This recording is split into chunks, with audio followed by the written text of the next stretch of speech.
بسم اللہ الرحمن الرحیم۔ حضرت ربی بن حراس کہتے ہیں کہ میں حضرت ابو مسعود انصاری کے ساتھ حضرت حذیفہ بن یمان رضی اللہ عنہم کی خدمت میں گئے۔ ابو مسعود انصاری رضی اللہ عنہ نے ان کو کہا، تم مجھ سے وہ بات بیان کرو جو تم نے رسول اللہ صلی اللہ علیہ وسلم سے دجال کے متعلق سنی ہے۔ حضرت حذیفہ رضی اللہ عنہ نے کہا کہ بے شک دجال نکلے گا اور اس کے ساتھ آگ اور پانی ہوگا، پھر جس کو لوگ دیکھنے میں پانی سمجھیں گے وہ جلانے والی آگ ہوگی، اور جس کو لوگ آگ خیال کرتے ہوں گے وہ عمدہ ٹھنڈا میٹھا پانی ہوگا۔ اس پر ابو مسعود رضی اللہ تعالی عنہ نے کہا، میں نے بھی یہ بات حضور پاک صلی اللہ علیہ وسلم سے سنی ہے۔ بخاری و مسلم۔ حضرت عبداللہ بن عمر بن العاص رضی اللہ عنہما سے روایت ہے کہ آپ صلی اللہ علیہ وسلم نے فرمایا، دجال میری امت میں نکلے گا اور 40 ٹھہرے گا۔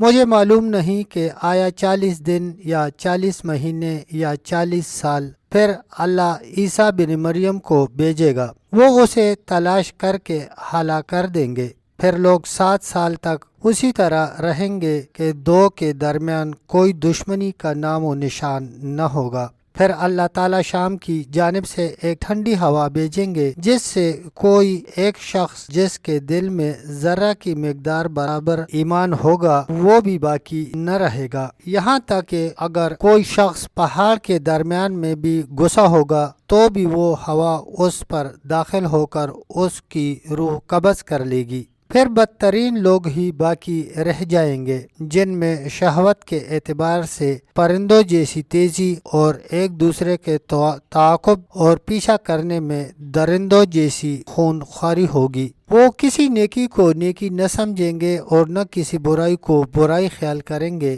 شیطان ان کے سامنے مثالی شکل بنا کر آئے گا اور کہے گا، تم میری بات کیوں نہیں مانتے؟ وہ لوگ کہیں گے، تو کس چیز کا حکم دیتا ہے؟ پس وہ انہیں بتوں کی عبادت کا حکم دے گا۔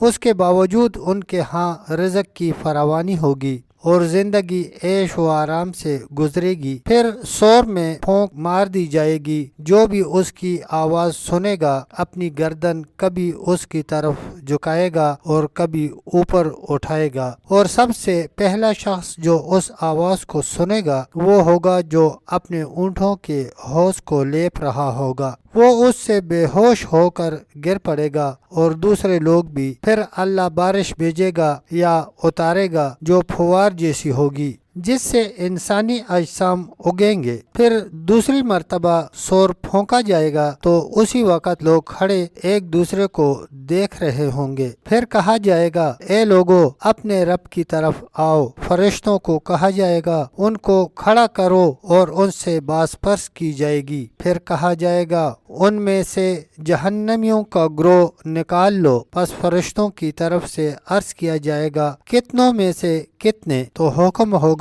ہر 1000 میں سے 999۔ پس یہی دن ہوگا جو غم کی وجہ سے بچوں کو بوڑھا کر دے گا، اور یہی دن ہوگا جب پنڈلی کھولی جائے گی۔ صحیح مسلم۔ حضرت انس رضی اللہ عنہ سے روایت ہے کہ رسول اللہ صلی اللہ علیہ وسلم نے فرمایا، کوئی شہر ایسا نہیں کہ جس کو دجال روندے گا مگر مکہ اور مدینہ منورہ۔ ان کے ہر پہاڑی راستے پر فرشتے صفے باندھے ان کی حفاظت کر رہے ہوں گے۔ پس وہ مدینہ میں ریتلی زمین پر اترے گا تو مدینہ 3 زلزلوں سے لرز جائے گا جن سے اللہ تعالی ہر کافر اور منافق کو مدینہ سے نکال باہر کریں گے۔ صحیح مسلم۔ تب تک دوستو اتنا ہی، ملتے ہیں انشاءاللہ اگلی ویڈیو میں، تب تک کے لیے اللہ حافظ، اللہ نگہبان۔